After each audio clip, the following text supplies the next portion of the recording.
Most people skim Medicare letters and assume they are routine. Some of those letters quietly change what you are allowed to do next.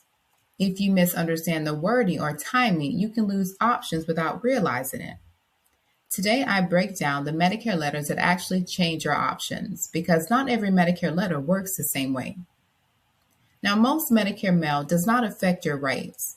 Billing notices and annual notice of change are informational. The letters that matter are termination and non-renewal letters.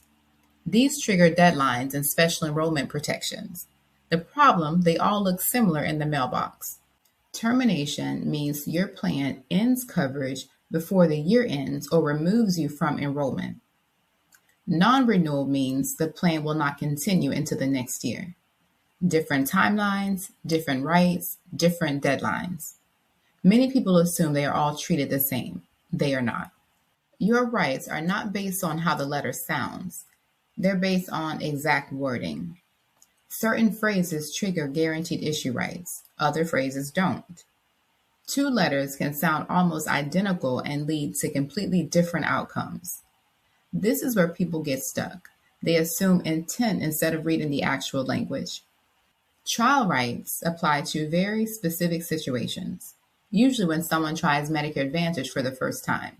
You have a 12-month window to switch back to original Medicare with certain Medigap protections. The letter must clearly state trial right or guaranteed issue language. If that wording is missing, the protection may not apply. This protection only works once. This is where people get stuck. Accurate information is given, but the rules don't change. Medicare rights are based on written notices. The letter determines what applies. The written notice is your proof. And I see this situation often. Someone receives a letter and assumes the timing lines up with the enrollment season. They plan to deal with it later instead of checking the actual deadlines in the notice. By the time they act, the rules that apply are different than they expected. Same letter, same plan change. Different outcome because the timing was misunderstood. The good news is this is avoidable if you know what to look for. The letter sets the rules, not conversations, not assumptions. Read it fully.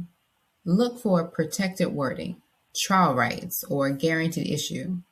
Watch the dates.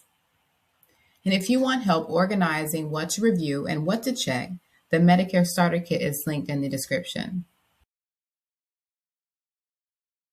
If this was helpful, feel free to share with someone navigating Medicare.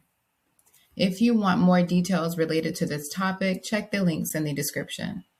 And subscribe for clear Medicare explanations each week. Thanks for listening, and I'll see you in the next one.